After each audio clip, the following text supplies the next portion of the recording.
Pare, mahal mo ba pamilya mo? Aba, siyempre. Kung pinahalagahan mo ang mga mahal sa buhay, dapat gayon din sa kalikasan.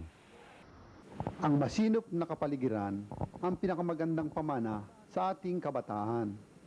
Ang patuloy na pagkasira ng likas na yaman ay pagkawasak din ng kanilang mga pangarap sa buhay. Ingatan natin ang kapaligiran.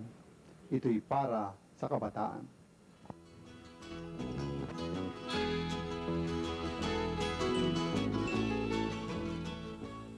Ito po si Joey Monsayak, nagmamahal sa buhay at kalikasan.